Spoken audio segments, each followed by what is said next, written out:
Hard work beats talent until talent works hard.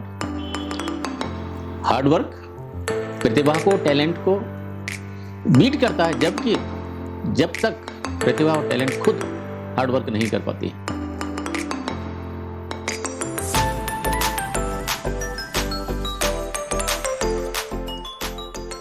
Hard work beats talent until talent works hard. Hard work प्रतिभा को, talent को beat करता है, जबकि जब तक प्रतिभा और टैलेंट खुद हार्ड वर्क नहीं कर पाती।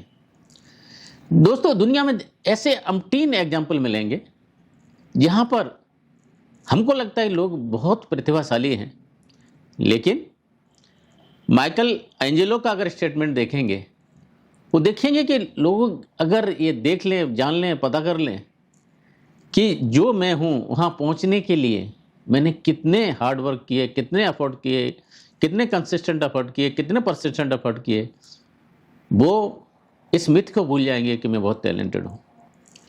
तो दोस्तों, आज हम लोग डिस्कस करेंगे ग्रोथ माइंडसेट के ऊपर। कैरल ड्वेक हैं, स्टैनफोर्ड यूनिवर्सिटी की बहुत बड़ी साइकोलॉजिस्ट हैं, इन्होंने ये बुक लिखी है। एंड इसी बुक में फर्स्ट टाइम जो कंसेप्ट यूज किया है, fix mindset and growth mindset. ये क्या टर्म्स हैं दोस्तों? एक ऐसा माइंडसेट जो ये मानता है कि मेरी एबिलिटीज जो कुछ हैं वो स्टोन में कार्व्ड हैं, मैं ऐसा ही हूँ, मैं बदल नहीं सकता, मैं हालात का शिकार हूँ, मुझे दूसरों ने विक्टिमाइज किया है, और जो भी एक्सक्यूजेज सर्कमस्टेंसेस को अपने आसपास के लोगों को दे सकता है, देता है।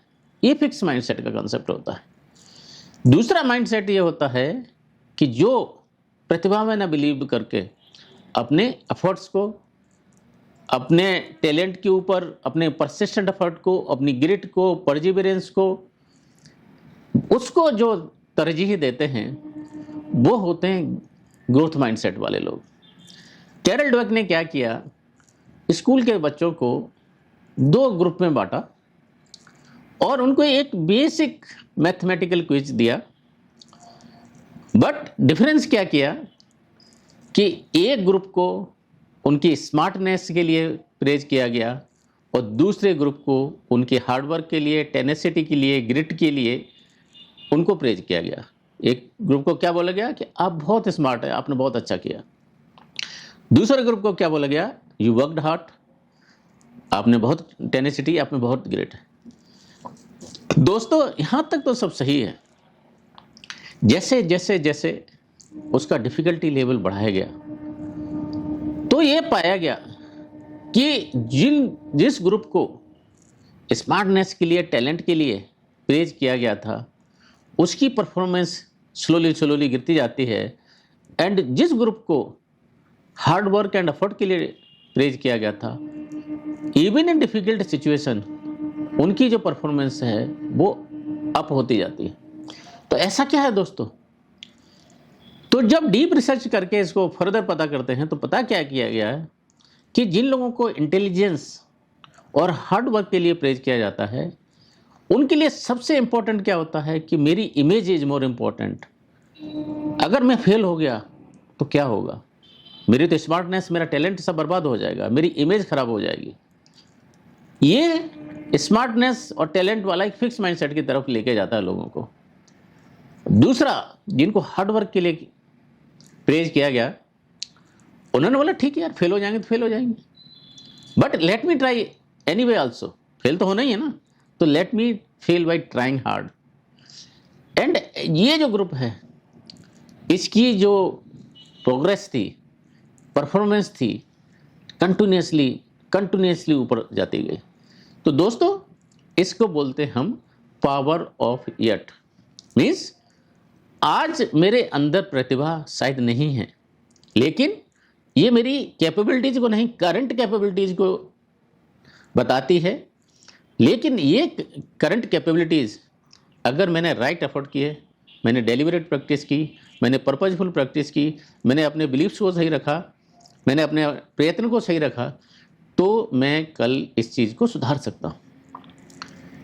एक जो लंदन कैब ड्राइवर का बहुत बड़ा रिसर्च किया गया, बिफोर जीपीएस केम इन, तो क्या पाया गया कि लंदन कैब ड्राइवर हैं, पूरे routes, zigzag routes, multiple routes उनको याद रखने पड़ते हैं। तो धीरे धीरे जो हिप्पोकैम्पस का जो पार्ट है उनका वो बड़ा हो गया। और same experiment London bus driver के ऊपर किया गया। बस ड्राइवर को क्या है, एक फिक्स रूट पर रोजाना चलना है, उसने कुछ याद नहीं रखना, उसके हिप्पोकैम्पस में कुछ भी बदलाव नहीं हुआ।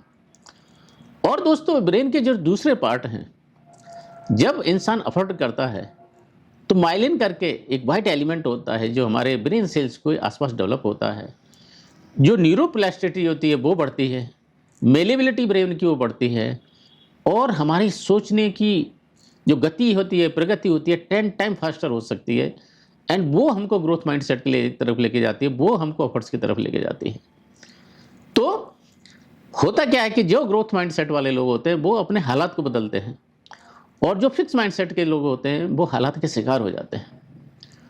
माइकल जॉर्डन, हमने सबके नाम सुना है, the famous basketball player of the US.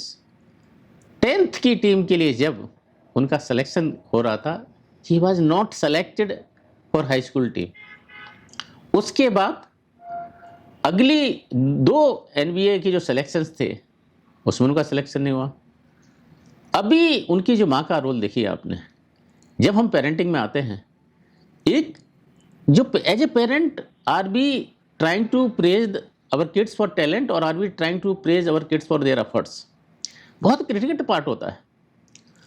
तो यहाँ पर माइकल जॉर्डन की माँ ने क्या बोला कि बच्चे, आज सिलेक्शन हुआ कोई बात नहीं, आज आपकी करंट कैपेबिलिटीज उस हिसाब से नहीं, कोई बात नहीं, you put effort, will get selected.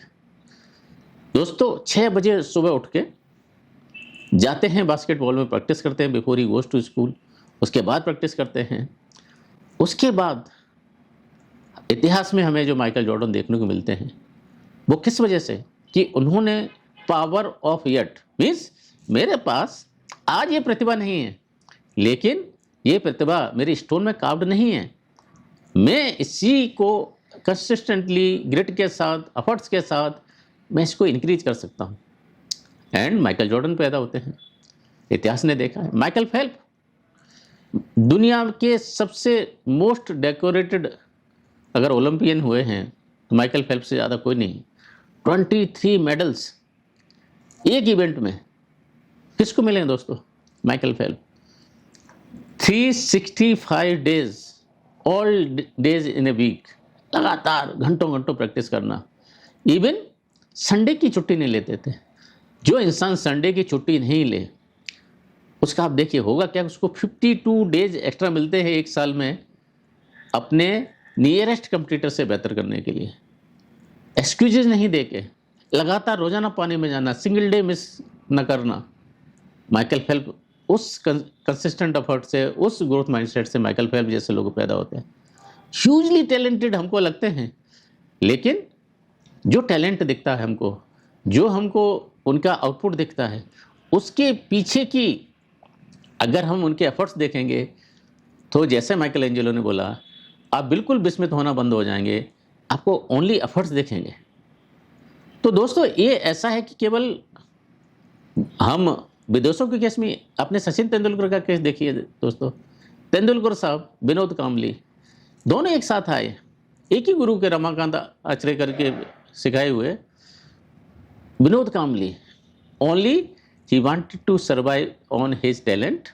Sachin Tendulkar, he wanted to survive on his efforts and growth mindset. एक की स्थिति परिस्थिति ये हो गई कि दोस्तों कोविड के टाइम उनको अपील करनी पड़ी कि हमको जॉब दे दो, और तेंदुलकर, उनको भारत रत्न मिला। Growth mindset, fix mindset. तो ये स्पोर्ट्स में ही ऐसा है? नहीं, आप बिजनेस में देखिए। 1993 में IBM कि ये हालत थी, they were almost on the verge of becoming bankrupt. Louis V Gerstner थे, उनको एज ए CEO लेके आ रहे हैं। टर्न अराउंड किया दोस्तों। 2002 तक COT 800% ग्रोथ किया।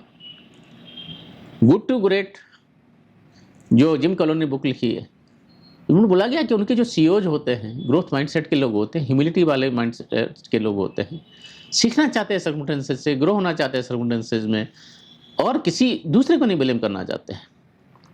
यही चीज़ पेरेंटिंग में होती है, यही चीज़ रिलेशनशिप में होती है कि अगर हम पावर ऑफ येट और पावर ऑफ नाउ मीन्स आज नहीं हूँ मैं, कल हो सकता हूँ। आज for some reason I am not able to reach there, but tomorrow I can become. That is the story of growth mindset. तो दोस्तों, अगर ग्रोथ माइंडसेट इतना इंपॉर्टेंट तो इसको डेवलप कैसे किया जाए? सबसे पहले ऐसे लोगों की जो आप देखेंगे स्किल देखेंगे कि जो चैलेंजेज होते हैं, जो डिफिकल्टीज होते हैं, उसी में अवसर ढूंढते हैं। मीन्स आपदा में अवसर। आपदा में अवसर कैसे ढूंढा जाए दोस्तों? अगर ये देखना है, नेल्सन मंडेला से देखें। 27 ईयर्स जेल में रहे, फ्रीडम फाइटर थे, देश को आज़ादी दिलाई। मार्टिन लूथर किंग, जहाँ ब्लैक को अनटचेबल माना जाता था, सेग्रीगेशन ऑफिशियली अलाउड था, उस सिविल राइट मूवमेंट को हेड किया। अपनी जान चली गई, कोई बात नहीं, लेकिन जो आज अमेरिका है, बिना मार्टिन लूथर किंग के योगदान के वो अमेरिका बनता नहीं था, एक इंक्लूसिव सोसाइटी बनती नहीं थी। मोहन चंद करमचंद गांधी, हमारे महात्मा गांधी, आज की डेट में बहुत से लोग हैं जो उनके एफर्ट्स को प्रेज नहीं करते हैं। लेकिन दोस्तों, अगर मैं बोलूँ कि सिंगल मैन आर्मी, उनकी आर्मी थी उनके विचारों की, उनकी सोच की, उनके ग्रोथ माइंडसेट की, एंड अम्टीन नंबर ऑफ एग्जाम्पल मिलेंगे जिन्होंने दुनिया को बदला है इसी सोच के साथ, इसी एफर्ट्स के साथ कि दुनिया कल बेहतर हो सकती है एफर्ट्स के साथ में। वो ग्रोथ माइंडसेट की स्टोरी है। तो सबसे पहले लोग क्या होते हैं कि आपदा में अवसर ढूंढते हैं, वो ग्रोथ माइंडसेट अगली तरफ लेके जाता है। दूसरी चीज़ कि failure is not fatal and success is not final. ये मेंटलिटी होती है इन लोगों की। टैलेंट में क्या होता है कि एक बार किसी रीजन से फेल हो गया, ये गिर के उठना नहीं सीखता, फॉलिंग फॉरवर्ड नहीं सीखता, फॉलिंग बैकवर्ड सीखता है। गिर गया तो क्रश हो जाता, उठ नहीं पाता है। दोस्तों, कई बार मैंने आपसे शेयर किया है कि ऑस्ट्रेलियन सील कमांडो जिनको लिया जाता है, अगर उसमें लिए जाला बंदा ज़िंदगी में कभी फेल्यूर हैंडल नहीं किया, ज़िंदगी में कभी गिर के उठा नहीं है, तो उसको नहीं लेंगे। मीन्स टैलेंटेड लोग बिना गिर के उठने की कला के साथ अगर हैं, जैसे ही फेल्यूर आएगा वो अपने आप को सरेंडर कर देगा। ऐसे लोगों को नहीं लिया जाता है। Means they must be able to handle our failures gracefully and learn from those failures. तो एक जो इस टाइप की जो चीज़ें होती है कि फेल्यूर्स को ग्रेसफुली हैंडल करना, उसमें से अवसर ढूंढना। क्रिटिसिज्म, कंस्ट्रक्टिव क्रिटिसिज्म होती है, उससे फीडबैक लेना। होता क्या है, जैसे ही कोई हमको फीडबैक देना चाहता है, हम लोग शट डाउन मोड में चले जाते हैं, हम डिफेंसिव हो जाते हैं, सीखना ही नहीं चाहते। वो जो भी बोल रहे हैं, हो सकता है 1% सही हो, उस 1% को तो सीख सकते हैं हम लोग। और क्या कर सकते हैं, दूसरों के फेल्यूर से सीख सकते हैं। जिंदगी में बहुत से लोग हैं जो फेल हुए हैं, उनसे सीख सकते हैं, एंड वो उनकी सीख हमको आगे की तरफ अग्रसर कर सकती है। और दोस्तों, ग्रोथ माइंडसेट में एक कॉर्नर स्टोर क्या होता है कि every failure is way forward for final success. Means हर एक फेल्यूर होता है हमें सफलता की तरफ अग्रसर करता है। एंड एक जो बहुत महत्वपूर्ण चीज़ होती है इनके लिए, जो सक्सेस होती है वो डेस्टिनेशन नहीं होती है। एक सक्सेस, दूसरी सक्सेस, तीसरी सक्सेस, लगातार प्रयत्नशील रहना, एक फाइनल डेस्टिनेशन नहीं होती, जर्नी होती है। And most important, growth mindset है, बिल्कुल बात सही है, रहना चाहिए। लेकिन हमारे आसपास अगर स्कैर्सिटी का है, अभाव का वातावरण है, तो माइंडसेट के साथ नहीं जी सकते। तो करना क्या चाहिए, अपॉर्चुनिटी रिच एरियाज हैं जहाँ पर प्रतिभा को सम्मान मिलता है, जहाँ हम अपनी प्रतिभा का सदुपयोग कर सकते हैं। तो growth mindset plus being near to opportunity rich areas, वो बहुत क्रिटिकल पार्ट होता है। एक पार्ट और होता है दोस्तों, मम्बा मेंटेलिटी। कोबे ब्रायंट ने यह टर्म यूज किया था कि व्हेन मम्बा होता है कि फेरोसियस स्नेक होता है, साउथ अफ्रीका में पाया जाता है, बहुत लंबा स्नेक होता है। वो मेंटेलिटी क्या है? I am fastest of all, when I am on the court, when I am in the process, I will crush everything else, I will give the best version of my self. That is Mamba mentality. And दोस्तों, जो लोग growth mindset के साथ जीते हैं वो Mamba mentality को adopt करते हैं। तो प्रॉपर एफर्ट्स के साथ, प्रॉपर फीडबैक के साथ, राइट इंटेंट के साथ, पर्पसफुल इंटेंट के साथ, फीडबैक लूप के साथ, अपनी हार्डवर्क एंड प्रतिभा का जो सब, मतलब प्रतिभा क्या, ओनली प्रतिभा नहीं, हार्डवर्क प्लस प्रतिभा। बट जैसे ग्रिट में हमने डिस्कस किया था कि efforts count twice and talent counts once, means अगर राइट कॉम्बिनेशन है तो efforts at least 67% and talents 33%। That how will take. हमने साउथ पोल की रेस में ये डिस्कस किया था कि जो टैलेंटेड लोग थे वो फेल हो गए, जिन्होंने कंसिस्टेंट एफर्ट डाले, जिन्होंने ग्रोथ माइंडसेट का एफर्ट डाला, वो लोगों ने साउथ पोल में विजय हासिल किया। ऐसे अम्टीन नंबर मिलेंगे दोस्तों। तो अगर हम सब में से क्रक्स लेना चाहते हैं तो हम यही देख सकते हैं कि current capabilities not yet, means I have not reached it there, but अगर मैंने सही प्रयत्न किए तो मैं पहुंच पाऊंगा। आज अगर मैं सक्सेसफुल नहीं है, आज अंदर प्रतिभा नहीं है, तो आज नहीं है, ये स्टोन में काम नहीं है, कल मैं जरूर विजय होऊंगा। और अपने एफर्ट्स में यकीन रखना, होप रखना, सही बिलीफ रखना। उसी बिलीफ, अगर हमारे बिलीफ सही होंगे तो हमारे एफर्ट्स सही होंगे, सही दिशा में जाएंगे। तो दोस्तों, अगर कोई हमको बोलता है कि मेरे अंदर ये नहीं है तो हमने उसको सही नहीं मानना है। पेरेंट्स को भी चाहिए कि अपने बच्चों को जब हम सीख दे रहे हैं, शिक्षा दे रहे हैं, तो not yet, power of not yet, you don't have this power yet, but you may develop tomorrow. Praise your kids for the hard work, not for the talent. Praise your hard work for, praise your kids for being persistent, not for being smart. एक जो tiger होता है, जंगल वाला tiger, रोजाना जाता है, रोजाना अपने एफर्ट से एक खाना ढूंढ के लाता है। केज वाला टाइगर मना बने कि सब कुछ आपके मुंह में आ गया, आपके एफर्ट्स ही नहीं डेवलप हुए, आपके न्यूरॉन्स कैसे डेवलप होंगे, हमारे न्यूरॉन्स कैसे डेवलप होंगे। दोस्तों, ग्रोथ माइंडसेट अगर हमारी ज़िंदगी में ये है तो हमको सफल होने से ज़िंदगी में कोई भी नहीं रोक सकता।